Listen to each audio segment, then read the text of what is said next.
Welcome to Fire Alarm Test 2. Today's theme is EST Genesis stuff.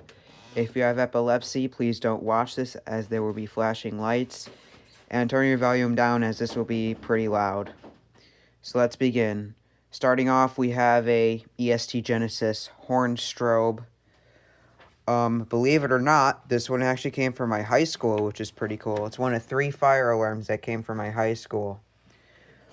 The other fire alarms that came from my high school was my Simplex True Alert remote strobe and my EST SIGA pole station.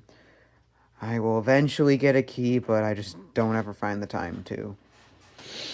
So, for fun, I will go over my high school system. This obviously came from my high school when the music area was being renovated. Now there's EST Genesis speaker strobes in that section. There's a couple LED speaker strobes too, but mostly xenon speaker strobes. There's a few LED Genesis horn strobes. There's a couple at the main entrance too, since that was renovated a couple years later. There's actually more EST Genesis remote horns there, as your Simplex True Alert remote strobes, wall and ceiling ones. Every True Alert that is there is a remote strobe though, just to mention. So that's about my high school setup. Unfortunately, I won't be able to film fire drills there because there's a phone law in my state where you can't use it during school hours. If it somehow went off out of school hours, I would, of course, film it if I could. And these are very loud. Something unique is they make a clicking noise before they go off. I'll demonstrate it later on in the video. I usually prefer to connect the fire alarms off camera just because it's hard to do it with one hand. Now, we're going to go over to the second location.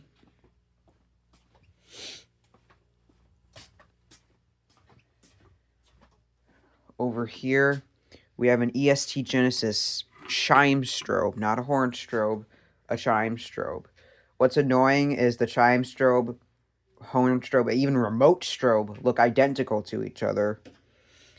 What I hate about the Genesis series is that remote strobes still have a grill for the horn. It's just kind of annoying.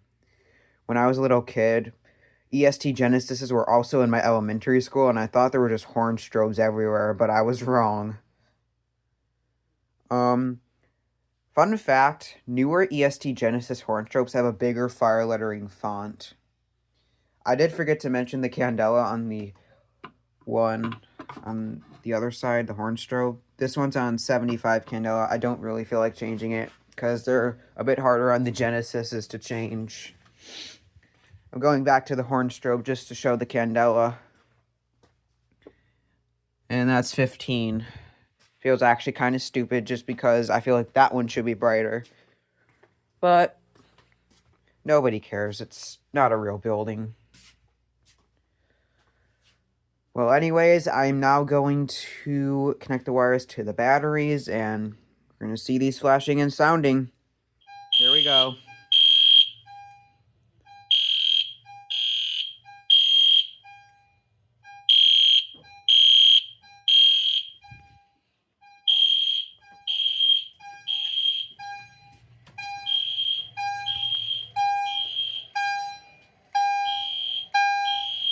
This one's much quieter than the horn strobe by far.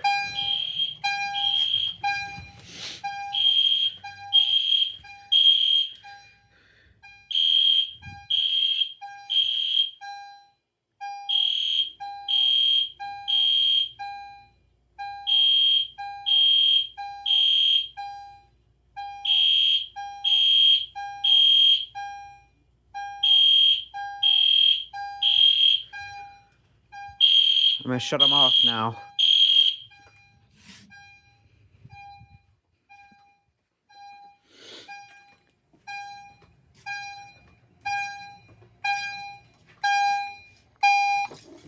Chime strobes like this are meant to be used in hospitals just because they're nice and quiet.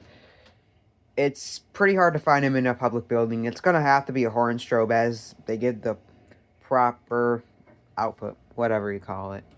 Now, I'm going to try to demonstrate the clicking sound the EST Genesis makes before it goes off. It's a unique feature with the EST Genesis.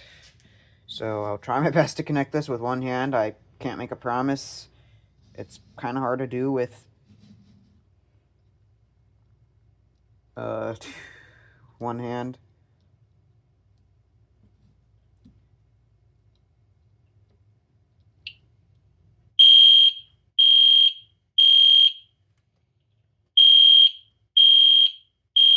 So you probably heard that clicking sound before the Genesis actually went off.